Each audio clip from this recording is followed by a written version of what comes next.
Assalamualaikum warahmatullahi wabarakatuh. Perkenalkan, nama saya Dina Maulani Effendi dan rekan saya. Perkenalkan, nama saya Leviana dari kelompok 11. Kami dari kelompok 11 dari kelas A semester 7. Pada pertemuan kali ini kami ditugaskan untuk memaparkan suatu bab dari mata kuliah Ilmu Al-Lughah An-Nafsi, yang mana judul yang kami dapatkan atau tema yang kami dapatkan yaitu asas-asas psikolinguistik pada keterampilan berbahasa, yaitu pada keterampilan membaca dan juga menulis. Nah, baik, penjelasan pertama yaitu oleh saya sendiri. Nah, saya akan membahas mengenai pengertian dari psikolinguistik, pengertian maharoh kiroah, pengertian maharotul kitabah, dan pengertian hubungan dari asas psikologi dan bahasa. Nah, baik, yang pertama yaitu mengenai pengertian psikolinguistik. Psikolinguistik itu apa? Psikolinguistik adalah suatu atau bagian dari ilmu linguistik yang di dalamnya itu membahas mengenai bagaimana suatu bahasa itu dapat diperoleh, dapat diproduksi, dan juga dapat dipahami. Yang kedua yaitu mengenai maharatul qiraah atau sering dikenal dengan keterampilan membaca. Nah, maharatul qiraah, apa itu maharatul qiraah? Qiraatun merupakan bentuk masdar dari lafaz qiraah itu secara bahasa, yang mana artinya bacaan. Nah, sedangkan secara istilah, qiraah itu merupakan salah satu keterampilan dalam berbahasa yang digunakan untuk memahami suatu materi yang disajikan dalam pembelajaran. Jadi, qiraah di situ merupakan keterampilan seseorang dalam membaca atau memahami suatu teks atau suatu bacaan. Seperti itu. Kemudian yang ketiga yaitu pengertian maharatul kitabah. Maharatul kitabah atau sering kita kenal dengan keterampilan menulis. Nah, kitabatun merupakan bentuk masdar dari lafaz kataba yang artinya tulisan. Nah, sedangkan menurut Muhammad Amin Santoso, kitabah merupakan suatu keterampilan dalam membentuk suatu huruf dan kalimat, serta suatu keterampilan dalam mengungkapkan suatu pikiran atau gagasan yang dituangkan dalam bentuk tulisan. Nah, kemudian apa hubungannya psikologi dan bahasa? Sebelum kita tahu hubungan dari psikologi dan bahasa, kita harus mengetahui terlebih dahulu apa itu psikologi dan apa itu bahasa. Psikologi adalah suatu ilmu yang berkaitan dengan proses mental yang pengaruhnya itu pada pikiran atau pola pikir. Nah, sedangkan bahasa adalah suatu lambang bunyi yang arbitrer yang digunakan oleh seluruh masyarakat untuk dijadikan alat berkomunikasi secara langsung maupun tidak langsung. Nah, kemudian apa hubungannya psikologi dengan bahasa? Nah, hubungan dari psikologi dan bahasa ini keduanya saling berkaitan, yang mana bahasa merupakan bagian dari psikologi, dan psikologi ini hubungannya dengan bahasa itu untuk mengetahui bagaimana seseorang itu dapat berubah pola pikirnya melalui bahasa. Selanjutnya yaitu mengenai asas-asas psikolinguistik dalam keterampilan membaca. Nah, untuk pengertian psikolinguistik sendiri dan bahasa sudah saya paparkan di awal, dan sekarang saya akan membahas mengenai tahapan,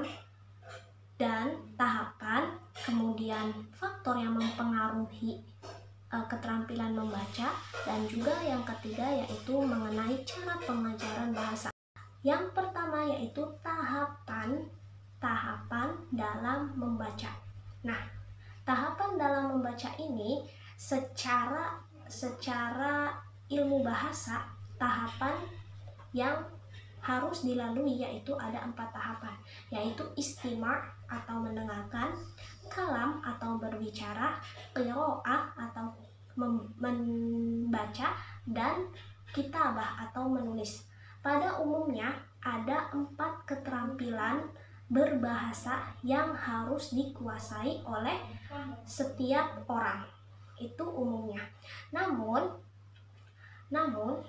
bahasa ini khususnya pada tahapan membaca ada 4 tahapan bagi anak dalam menguasai bahasa pada keterampilan membaca. Nah, yang pertama yaitu tahap 0. Tahap 0 di sini adalah anak-anak hanya mampu menguasai dan mengenal tentang prasyarat dalam membaca. Nah, contoh pada tahap ini yaitu anak-anak hanya bisa membedakan antara bunyi dan huruf. Kemudian selain itu, anak-anak hanya mampu memahami suatu simbol yang sudah mereka lihat di suatu televisi atau sering mereka lihat di dalam bentuk gambar atau yang lainnya. Nah, kemudian tahap yang kedua. Tahap kedua ini anak-anak sudah mampu mengenal dan mengucapkan bunyi atau fonologi. Mereka sudah mampu mengucapkan fonologi dengan baik. Nah, kemudian tahap ketiga. Pada tahap ketiga ini dimulai dari anak kelas 4. Yang mana pada tahap ini anak-anak sudah memahami suatu informasi dalam teks atau kalimat. Nah, kemudian tahap keempat. Tahap keempat ini adalah tahap pada saat anak sudah menginjak pada jenjang yang lebih tinggi, seperti halnya bangku SMP, SMA, atau bahkan sampai tahap ke perkuliahan. Nah, pada tahap ini anak-anak atau seseorang sudah mampu memahami makna yang terkandung dalam suatu bacaan tersebut. Apa maksudnya, apa tujuannya, itu sudah bisa memahaminya. Baik, yang kedua yaitu mengenai faktor-faktor yang mempengaruhi dalam kemampuan membaca. Nah, di sini ada 6 faktor. Yang pertama yaitu faktor fisiologis.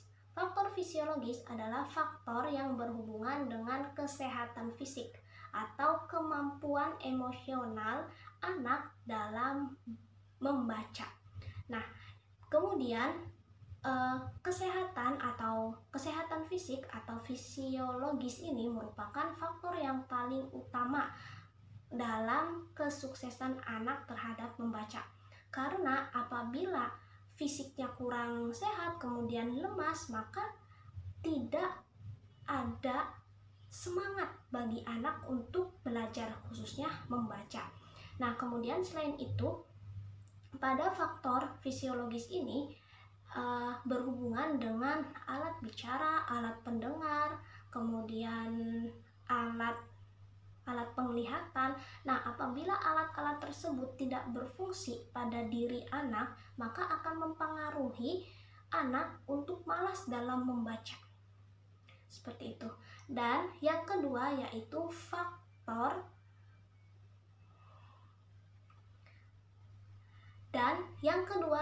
faktor intelektual. Faktor intelektual adalah faktor tentang pemahaman.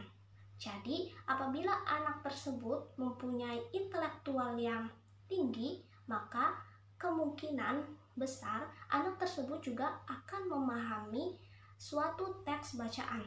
Namun, ada tapi nih.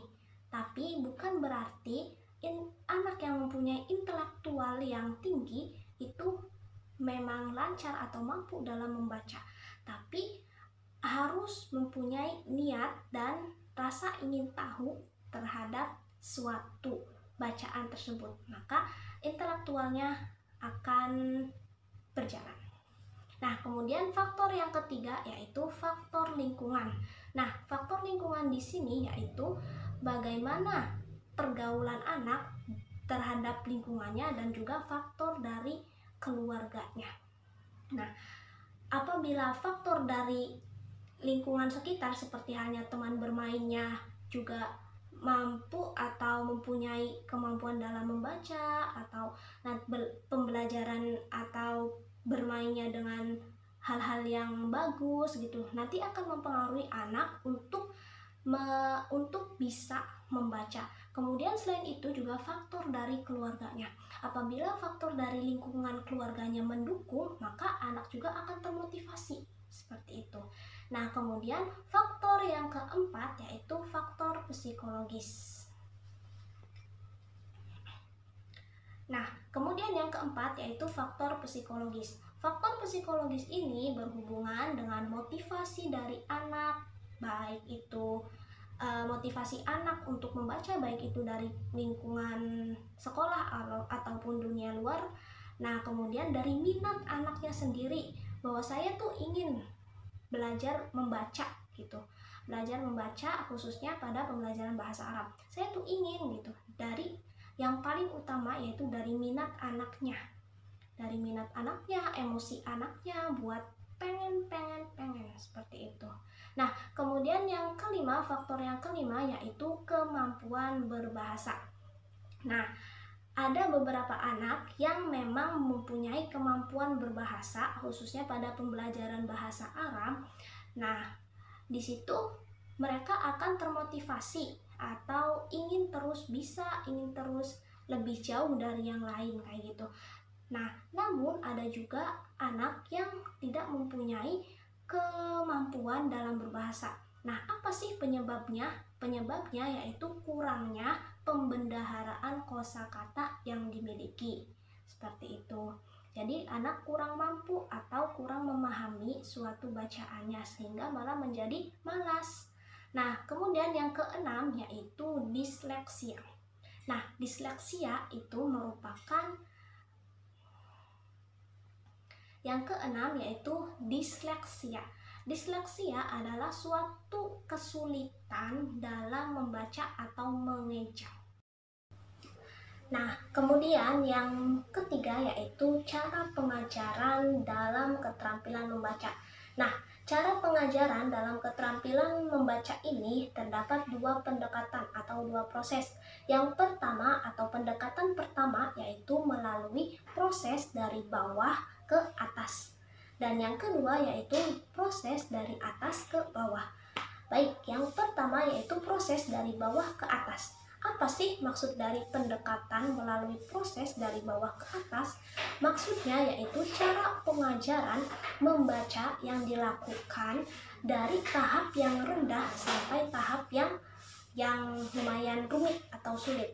Yang mana dari tahap yang rendah itu seperti halnya memahami suatu huruf, memahami suatu bunyi dari suatu bacaan, hingga tahap yang lebih tinggi yaitu memahami makna yang terkandung dari bacaan tersebut. Kemudian yang kedua yaitu proses dari atas ke bawah. Nah, proses dari atas ke bawah ini merupakan proses yang dilakukan, pengajarannya itu dilakukan dari yang rumit atau yang sulit sampai yang rendah, yaitu dari memahami tujuan apa dari teks bacaan tersebut, kemudian latar belakang apa yang mempengaruhi dalam bacaan tersebut, hingga tahap yang mudah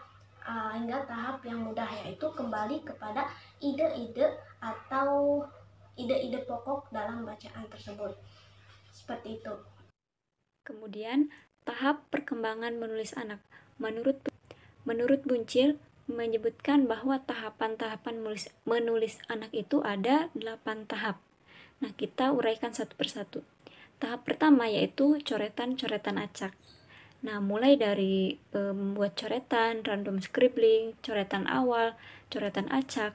Nah, coretan-coretan ini seringkali digabungkan seolah-olah krayon tidak pernah lepas dari kertas. Warna-warna coretan dapat dikelompokkan bersama dan menyatu atau terpisah dalam kelompok-kelompok setiap halaman. Nah, coretan dapat satu warna atau beberapa warna. Kemudian tahap kedua yaitu coretan terarah. Nah, coretan terarah dimunculkan dalam bentuk garis lurus ke atas satu mendatar yang diulang-ulang. Misalkan nulis angka 1. Nah, terus garis-garis, titik-titik, bentuk lonjong atau lingkaran. Mungkin terlihat tidak berhubungan dan menyebar secara acak di seluruh permukaan kertas. Tahap yang ketiga yaitu garis dan bentuk khusus diulang-ulang atau menulis garis tiruan. Nah, diwujudkan melalui bentuk, tanda, dan garis-garis yang terarah dapat terlihat mengarah dari sisi kiri ke sisi kanan halaman dengan huruf-huruf yang sebenarnya atau titik-titik sepanjang garis. Dapat mengarah dari atas ke bawah halaman kertas juga. Kemudian tahap yang keempat yaitu latihan huruf-huruf acak atau nama. Nah, pada tahap ini anak itu mulai muncul bisa menulis huruf-huruf yang muncul berulang-ulang diwujudkan dari namanya. Beberapa dapat diakui dan yang lainnya sebagai simbol. Dapat mengambang di atas kertas, digambarkan di dalam garis, terus ditulis dalam gambar sederhana yang sudah dikenalnya, misalnya rumah saling berhimpit di atas yang lainnya secara berulang-ulang. Nah, huruf-huruf nama mungkin saling bertukar atau ditulis di atas dan di bawah.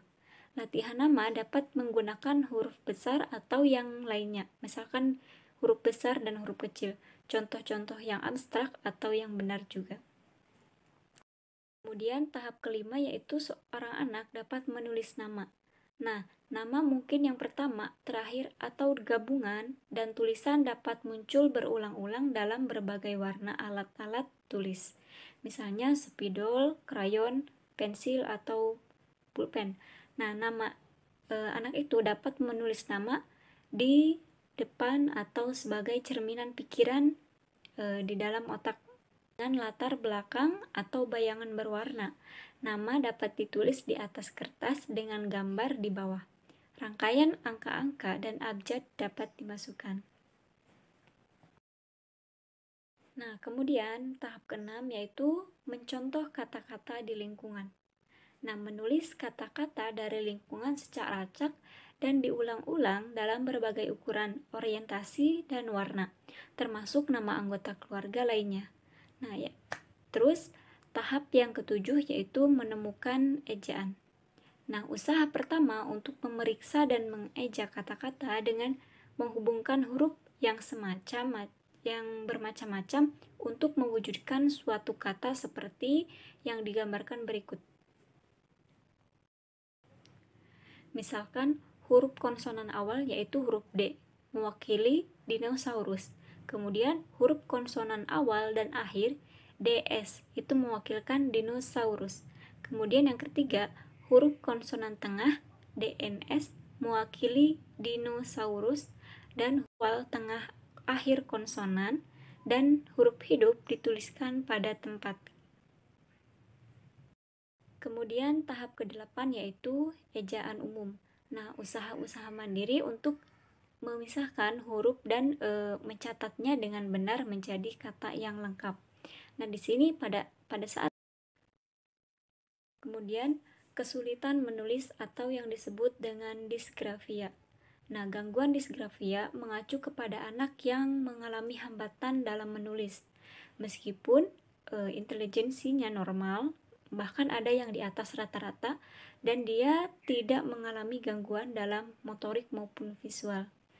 Nah, gangguan ini juga bukan diakibatkan oleh masalah ekonomi dan sosial, tetapi merupakan hambatan neurologis dalam kemampuan menulis, yang meliputi hambatan fisik seperti tidak dapat memegang pensil dengan baik, atau anak dengan gangguan disgrafia mengalami kesulitan dalam mengharmonisasikan ingatan dengan penguasaan gerak ototnya secara otomatis saat menulis huruf atau angka. Nah, berikut ini adalah ciri-ciri yang bisa dikenali dari penderita disgrafia. Yang pertama yaitu tidak konsisten dalam membuat bentuk huruf. Yang kedua, penggunaan huruf besar dan huruf kecil masih tercampur. Yang ketiga, ukuran dan bentuk huruf dalam tulisannya tidak proporsional. Yang keempat, kesulitan dalam mengomunikasikan suatu ide, pengetahuan, atau pemahamannya dalam bentuk tulisan. Yang kelima, sulit memegang pensil dengan mantap atau dengan baik, biasanya posisi tangan hampir menempel dengan kertas. Kemudian yang keenam, berbicara kepada diri sendiri ketika sedang menulis atau malah terlalu memperhatikan tangan yang dipakai. Kemudian, cara menulis tidak konsisten dan tidak mengikuti alur.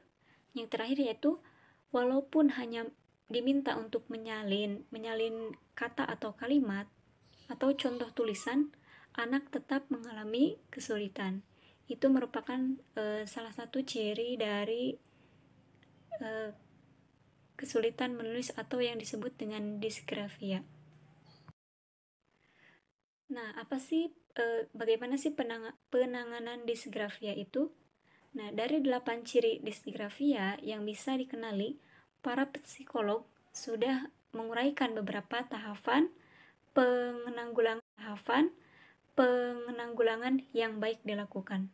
Nah, yang pertama yaitu pahami keadaan anak. Upayakan untuk tidak membandingkan anak yang mengalami gangguan ini dengan anak lain yang normal. Nah, membanding-bandingkan hanya akan membuat anak itu merasa stres dan frustasi. Kemudian menyajikan tulisan cetak. Nah, selain tidak membanding-bandingkan, kita juga harus memberikan kesempatan kepada anak untuk belajar menuangkan ide-idenya dengan menggunakan media, misalkan media komputer. Penggunaan komputer memungkinkan anak bisa memanfaatkan sarana korektor ejaan agar dia mengetahui kesalahannya secara langsung. Kemudian, yang ketiga yaitu caranya bangun rasa percaya diri anak. Berilah pujian pada saat yang tepat dan wajar pada setiap usaha yang dilakukan anak itu. Nah, selain itu, jangan sekali-kali menyepelekan atau melecehkan hal-hal yang sedang dilakukan anak karena itu akan membuatnya merasa rendah diri dan frustasi. Jika ini yang terjadi, maka yang akan terjadi adalah kontradiksi dengan upaya penanggulangan hambatannya, dan ini akan sulit kembali membangun rasa percaya diri seorang anak itu. Yang terakhir yaitu caranya latih anak terus menulis. Nah, upayakan setiap peristiwa menjadi saat-saat latihan bagi anak untuk menulis. Berikan tugas-tugas yang menarik seperti menulis surat untuk teman, untuk orang tua, menulis dalam selembar kartu pos, dan sejenisnya. Nah, upaya-upaya ini akan meningkatkan kemampuan menulis anak disgrafia dan membantunya menuangkan konsep abstrak tentang huruf dan kata dalam bentuk tulisan nyata.